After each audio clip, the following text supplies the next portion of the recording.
Dr. King, we're delighted to have you here. I'm pleased to be here, Tim. Dr. King, could you tell us a little of your education and your business background? Tim, I'm a professor of marketing at the University of Illinois at Chicago. I got my bachelor's and master's degrees from the University of Texas in Austin, spent a tour of duty with the Exxon Corporation, and then returned to get my doctorate in business administration from Harvard University. More important to this discussion, over the last 6 years, I've been involved in doing research, teaching, and consulting in network marketing. So coming from such a conservative school, and I know you a little bit, and I know you to be very conservative, what caused you to look at network marketing to begin with? In 1990, we had a major economic recession in the United States. The Midwest and Chicago particularly were very badly hit. As a result, the interviewers stopped coming to campus.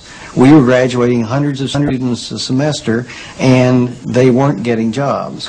Our alumni were coming back to us, losing their jobs, looking for help, and we had nothing to offer them.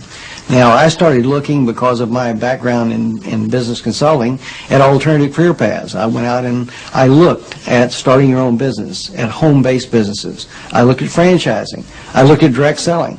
And in the direct selling arena, I backed into network marketing. Now, I was very cynical, skeptical. Tim, I was negative about network marketing. They don't teach network marketing at the Harvard Business School, and I didn't know much about it. The end result was one of my students who was on the team asked me, "Why are you so negative about network marketing?" I looked at that young man and I said, "Son, I know enough to know I don't want to know any more." That student looked at me and he said, "Professor, if I gave you that answer to that question with no more information than you have, you would give me an F." I turned to him and I said, "Son, you're absolutely right. I have no basis for that conclusion. You just made an A." As a result, we went to the library, we went to meetings, and for the next 6 months, we did due diligence on the network marketing industry. I visited the top companies, I talked to network marketing leaders, I became an evangelist. In 1990-91, we started teaching network marketing in the marketing curriculum at the university. Wow. Was there any resistance from the dean of the school or the alumni? As it turned out, our dean at the time was a very entrepreneurial operator. He was looking for outreach programs that we could initiate. I had done my due diligence. We were getting good reviews in terms of student responses. So the dean said, "Maintain your professional profile and let's move forward with network marketing." What is your view of the industry of network marketing now, and where do you see it going in the future? Tim, the industry is coming of age.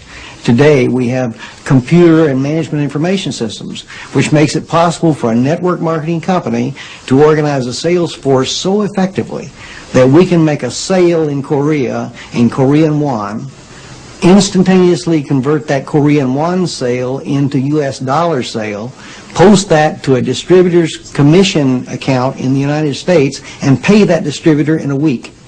Never before in the history of this industry has that been possible. So we have gone through a dramatic technological wave in the 1980s, the early 90s. I argue now we're moving into the wave of professionalism, and I emphasize professionalism at several levels. Number one, we are seeing more and more professionals, physicians, dentists, attorneys, CEOs, college professors, going into network marketing. Secondly, we're seeing a completely different attitude on the part of the press. The Wall Street Journal, Forbes, the Chicago Tribune, regional dailies around the United States are giving network marketing very positive press. On the other hand, the universities are accepting network marketing as a legitimate channel of distribution.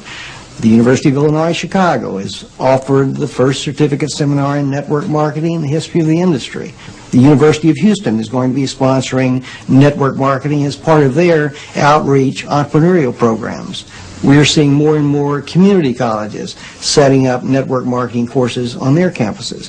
So I see this industry growing dramatically over the next 10 years. It's currently a $20 billion industry in the United States. We have 7 to 10 million distributors in operation.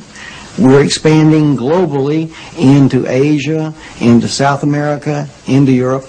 The industry is growing at about 10 to 12% a year, in contrast to 3 or 4% for traditional retail sales. So on my view, the industry is absolutely coming of age. Suppose you run across the super skeptic. What advice do you have for them? Tim, I would recommend they do precisely what I did. I was a super skeptic. I did my due diligence, I investigated the industry, and I drew my own conclusions. I strongly recommend that you do your due diligence and then begin to define precisely what role you want to play in the network marketing industry. Set realistic expectations. If there is a single cause for failure in this industry, it's the get-rich-quick syndrome, thinking that you can come into the industry and make enormous sums of money with no work. I argue by contrast that if you set realistic expectations, you develop a plan of action to guide your business development, you can be successful.